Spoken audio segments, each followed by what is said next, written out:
Video I'm going to be comparing the Croods franchise to the Avatar franchise. The reason for that is because in part one of this series, I compared the Croods franchise to the Angry Birds franchise, Croods 1. I compared the Avatar movies to the National Treasure movies, Avatar 1. So now I'm going to be comparing Croods and Avatar. When you look at highest score for each franchise, the first Avatar has an 81%, which really shows how good James Cameron is as a director. Because even though a lot of people, I think, would say that Avatar is not one of the stronger James Cameron movies, it's still certified fresh on Rotten Tomatoes. And yeah, I don't think it's a bad movie at all. I think that it's generic on a story level, but still a really good movie. And I think Way of Water was a good sequel that actually does improve on the first film by having a story that doesn't feel as generic, doesn't feel as much like we're following a specific template that's been used in several other movies. When it comes to Croods, the second movie, A New Age, has a 76%. When you look at lowest score, the first Croods only has a 71%. Avatar Way of Water actually has a 76%. Then when you look at average score, Avatar has an average of 78.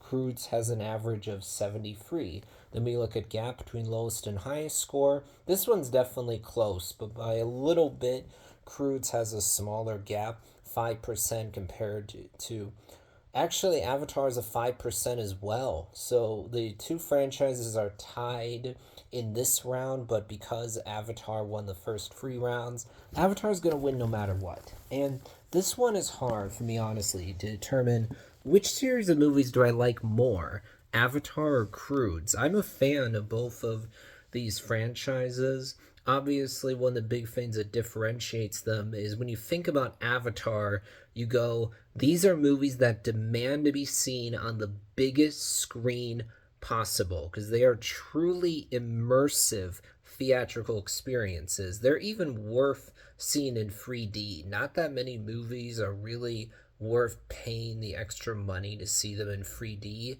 But with Avatar, they are worth the money because James Cameron knows how to take you to another world and have you totally believe that we're in this other world where there's nothing in there that breaks the immersion. I mean, with Avatar 2, I remember seeing it in theaters, and that was truly an experience because it literally feels like you're watching a nature documentary, except it's about a planet that doesn't actually exist. That's very impressive. Now, admittedly, it does make me very sad that James Cameron is only doing Avatar films because while both Avatar films obviously have gotten positive reviews and they made bukus of money at the box office, but looking past the numbers, how many people are really talking about the Avatar movies over the passage of time? Not really that many people, I would argue. I talked about this actually in my video comparing Avatar to National Treasure. The cultural footprint of Avatar is actually not very high at all, despite how much money the two movies have made.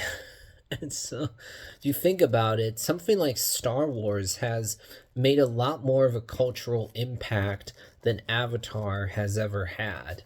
It makes me sad that back in the day, James Cameron was putting out classic movies that people have talked about over the passage of time that have held up really well. I mean, back in the day, he was doing Titanic, Terminator 1 and 2, Aliens, The Abyss. That one, admittedly, is not quite as remembered, I would say. There was a time where it wasn't even on streaming, actually. But James Cameron actually also did True Lies. So, back in the day, he did Terminator 1 and 2, Aliens, True Lies, Titanic. These are great classic movies, but over the last 10 to 20 years since 2000, he's only done Avatar movies, and I do think that's very unfortunate. But obviously, it's not like James Cameron has done a bad job with the Avatar films. He hasn't. Admittedly, when you think about the first film, it is following the exact story structures and character archetypes that you see in movies like Pocahontas, Ferngully, The Last Rainforest, The Last Samurai, Dances with Wolves. That admittedly holds the movie back. That is a template movie. But because James Cameron is a very skilled director and filmmaker, he's able to work the template well. So Avatar is still a really good movie, even though it's not the strongest James Cameron movie. Now, overall, am I really that invested so far in the story and characters of Avatar? Not that much, frankly. It's like, yeah, the movies are very well done, but how invested am I really in the story and characters? Definitely not as much as other franchises, I know that for sure. Now, when it comes to the Croods movies from DreamWorks, I really enjoy both these movies. I think they look really good. The story here is pretty interesting. When I think, what are other animated movies about cave people? I mean, yeah, in the first Ice Age movie, okay, you have cave people in it, but they're not the main characters. They're only the side characters. In fact, they don't actually say a word throughout the whole runtime. Whereas in Croods, you have people that sure are primitive, they're Stone Age people, but they actually do talk. So it's different, honestly, from Ice Age. And other than Ice Age, I can't think of anything else besides Croods that's really about cave people. So I think about Croods, I'm like, this doesn't come off as generic. I don't feel like, yeah, the Croods movies are reminded me of some other film I've seen before. I like the journey the characters go on. Now, we gotta answer that question. What do I like more, Croods or Avatar? It's hard to say, because on the one hand, I am more likely to rewatch Croods than Avatar, I will say that. But I also go, yeah, there's clearly more craft in the Avatar films than in Croods. I mean, no one's going to dispute that. So, it's interesting. At the end of the day, I think I'm going to personally choose Croods just because Croods doesn't feel quite as generic as the first Avatar does.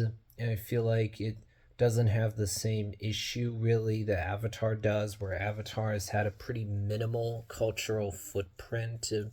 Also, I did actually say that I prefer National Treasure to Avatar, so it can be easy to think that I'm saying, oh, I don't like Avatar. No, it's not what I'm saying. I like Avatar for sure, but yeah, in this case, I think I'm gonna choose Croods, but Avatar is gonna win this debate. However, that'll be it for this video.